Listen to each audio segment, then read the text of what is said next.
आज हम इस वीडियो में डिस्ट्रक्टर की वर्किंग समझेंगे। ये हमारी C plus plus programming series का लेक्चर नंबर 9 है। अगर आपने इसके पहले के लेक्चर्स नहीं देखे तो लिंक डिस्क्रिप्शन में आप वहां जाके देख सकते हो। Welcome day 9 of 10 day C plus plus programming challenge. तो चलते हैं, सबसे पहले हम समझते हैं डिस्ट्रक्टर होता क्या है, फिर इसे हम प्रोग्राम में बना के तैयार करेंगे।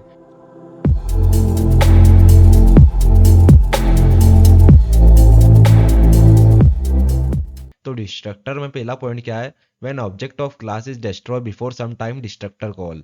तो इस पॉइंट का मतलब क्या है, जब हमारे क्लास का ऑब्जेक्ट डिस्ट्रॉय होता है उसके कुछ टाइम पहले हमारा डिस्ट्रक्टर कॉल होता है। अब हम सबसे पहले समझते हैं कि हमारे क्लास का ऑब्जेक्ट डिस्ट्रॉय कब होता है। तो इसे हम प्रोग्राम के थ्रू समझते हैं तो आपको इजीली समझ में आ जाएगा। तो चलता है हमारे कोड एडिटर पे। अब तो अभी हमने प्रोग्राम में एक क्लास बना रखी ए नाम से और उस क्लास के अंदर शो नाम की मेथड को बना के तैयार कर रखा है। जब भी ये शो मेथड कॉल होगी तो क्लास से प्रिंट होएगा। फिर हमने मेन फंक्शन के अंदर से इस शो मेथड को कॉल कर रखा है क्लास ए की। तो सिंपली अभी हम प्रोग्राम को कंपाइल और रन करें तो आउटपुट क्या आएगा, क्लास ए, क्योंकि हमने शो मेथड को कॉल कर रखा है। अब हमें देखना है कि हमारा ऑब्जेक्ट डिस्ट्रॉय कब होता है। तो आप ये पॉइंट लिख लेना कि जिस बॉडी के अंदर हमने ऑब्जेक्ट को बना के तैयार कर रखा है उस बॉडी का पूरा कोड रन होने के बाद ऑब्जेक्ट डिस्ट्रॉय हो जाता है। जैसे हम एग्जांपल से समझते हैं, हमने ए नाम के ऑब्जेक्ट को मेन फंक्शन के बॉडी के अंदर बना के तैयार कर रखा है। ये हमारे मेन फंक्शन की बॉडी है। तो मेन फंक्शन की बॉडी का पूरा कोड रन होने के बाद ये ए नाम का ऑब्जेक्ट डिस्ट्रॉय हो जाएगा। अगर आप देखना चाहते हो कि ऑब्जेक्ट डिस्ट्रॉय कैसे होता है तो हम क्या करते हैं, सिंपली एक बॉडी बना लेते हैं और इस बॉडी के अंदर हम इस ऑब्जेक्ट को रख देते हैं। तो अब हमने इस बॉडी के अंदर ए नाम के ऑब्जेक्ट को बना के तैयार कर रखा है। तो हमारा पॉइंट क्या था कि जिस बॉडी के अंदर आपने ऑब्जेक्ट को बना के तैयार कर रखा है उस बॉडी का पूरा कोड रन होने के बाद ऑब्जेक्ट डिस्ट्रॉय हो जाता है। तो सिंपली जो हमारा ऑब्जेक्ट है वो इस बॉडी के पूरे कोड रन होने के बाद डिस्ट्रॉय हो जाएगा। फिर हमने क्या लिख रखा है, ए डॉट शो, मतलब हमने ए नाम के ऑब्जेक्ट को एक्सेस कर रखा है। तो ए नाम का ऑब्जेक्ट तो पहले ही डिस्ट्रॉय हो गया तो कंपाइलर को मिलेगा ही नहीं। तो सिंपली अभी हम प्रोग्राम को कंपाइल करेंगे तो एक एरर आ जाएगी। तो आपको समझ में आएगा होगा कि हमारा ऑब्जेक्ट डिस्ट्रॉय कब होता है, जिस बॉडी के अंदर आपने ऑब्जेक्ट को बना के तैयार कर रखा है उस बॉडी का पूरा कोड रन होने के बाद हमारा ऑब्जेक्ट डिस्ट्रॉय हो जाता है। अब हम चलते हैं और डिस्ट्रक्टर की वर्किंग समझते हैं। अब डिस्ट्रक्टर में सेकंड पॉइंट क्या है, class name and destructor name same like as constructor but in destructor used complement symbol before destructor name. तो इस पॉइंट का मतलब क्या है कि जो हमारा डिस्ट्रक्टर का नाम होता है वो सेम होता है हमारी क्लास नेम से, जैसे हमारे कंस्ट्रक्टर का नाम होता है। पर डिस्ट्रक्टर के नाम के आगे हम कॉम्प्लीमेंट सिंबल का यूज करते हैं। फिर नेक्स्ट पॉइंट है, it is not possible to define more than one destructor in same class. मतलब हम एक क्लास के अंदर सिर्फ एक ही डिस्ट्रक्टर को बना के तैयार कर सकते हैं। फिर नेक्स्ट पॉइंट है, destructor does not take any parameter. तो इस पॉइंट का मतलब क्या है कि हम डिस्ट्रक्टर के पैरामीटर नहीं बना के तैयार कर सकते हैं। फिर लास्ट जो पॉइंट है डिस्ट्रक्टर में, if you do not provide your own destructor for a class the compiler will generate a default destructor for you. इस पॉइंट का मतलब ये है कि अगर हमने खुद का डिस्ट्रक्टर बना के तैयार नहीं करा क्लास में तो कंपाइलर अपनी तरफ से डिस्ट्रक्टर को बना के तैयार कर देता है। तो ये सारे पॉइंट को हम प्रोग्राम के थ्रू समझते हैं और डिस्ट्रक्टर को बना के तैयार करते हैं।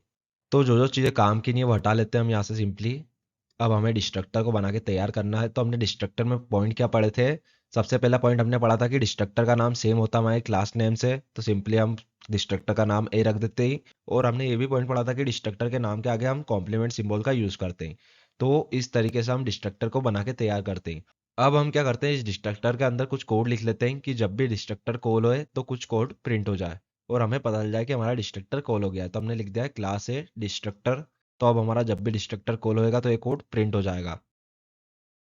अब हमने पॉइंट पढ़ा था कि हमारा डिस्ट्रक्टर कॉल कब होता है, जब हमारे क्लास का ऑब्जेक्ट डिस्ट्रॉय होता है। तो सिंपली हम क्या करते हैं, ए क्लास का ए नाम से ऑब्जेक्ट बना लेते हैं। अब हमने आपको बताया था कि हमारा ऑब्जेक्ट डिस्ट्रॉय कब होता है, जब उसकी बॉडी का कोड पूरा रन हो जाता है जिस बॉडी में हमने उसको बना के तैयार कर रखा है।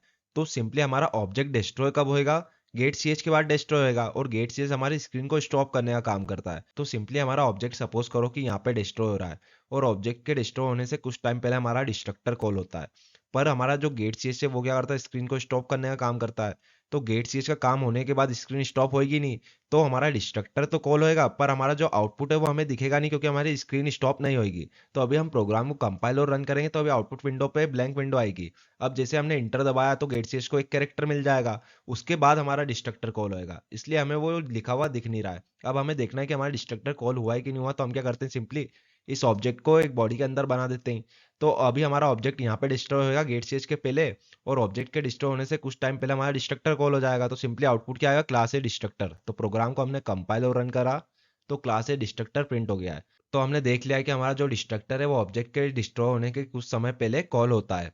अब हम नेक्स्ट पॉइंट समझते हैं, हमने ये पॉइंट पढ़ा था कि हम एक क्लास के अंदर एक ही डिस्ट्रक्टर को बना के तैयार कर सकते हैं। तो हम क्या करते हैं, सिंपली दो डिस्ट्रक्टर को बना लेते हैं। तो अभी हम प्रोग्राम को कंपाइल करेंगे तो एरर आएगी, क्योंकि हमने दो डिस्ट्रक्टर को बना के तैयार कर रखा है। तो हमने ये पॉइंट भी देख लिया कि हम एक क्लास के अंदर एक ही डिस्ट्रक्टर को बना के तैयार कर सकते हैं। अब हमने एक और पॉइंट पढ़ा था कि हम डिस्ट्रक्टर के अंदर पैरामीटर को नहीं पास कर सकते हैं, तो सिंपली हमने पैरामीटर को पास कर दिया है। अब हम प्रोग्राम को कंपाइल करेंगे तो एरर आ चुकी है। एरर क्यों आ रही है, सिंपली क्योंकि हमने डिस्ट्रक्टर के अंदर पैरामीटर को पास कर दिया है। अब हमने एक और पॉइंट पढ़ा था, आपको याद होगा कि अगर हम खुद का डिस्ट्रक्टर बना के तैयार नहीं करते हैं तो कंपाइलर अपनी तरफ से डिस्ट्रक्टर को बना के तैयार कर देता है। तो हमारा जो डिस्ट्रक्टर है उसे हम हटा लेते हैं। अब हम प्रोग्राम को सिंपली कंपाइल और रन करते हैं। तो आपको दिख ही रहा होगा, कुछ भी एरर नहीं आई, प्रोग्राम कंपाइल और रन हो गया। इसका मतलब क्या है, कंपाइलर ने अपनी तरफ से डिस्ट्रक्टर को बना के तैयार कर दिया है। अब आउटपुट विंडो पे कुछ प्रिंट क्यों नहीं हो रहा है, क्योंकि हमने हमारे डिस्ट्रक्टर के अंदर लिख रखा था क्लास ए डिस्ट्रक्टर जब वो कॉल होए तो प्रिंट होए। पर जो कंपाइलर है उसने नहीं लिख रखा है कुछ भी डिस्ट्रक्टर के अंदर, इसलिए कुछ प्रिंट नहीं हो रहा है। तो आपको डिस्ट्रक्टर की वर्किंग समझ में आई गई होगी। हमने जो भी पॉइंट यहाँ पे पढ़े वो हमने प्रोग्राम के थ्रू समझे। अगर आपको ये वीडियो पसंद आई तो वीडियो को लाइक करना और अपने फ्रेंड्स के साथ शेयर करना। और अगर आपको प्रोग्रामिंग सीखनी है C plus plus Java DSA तो आप हमारे चैनल को सब्सक्राइब कर सकते हो।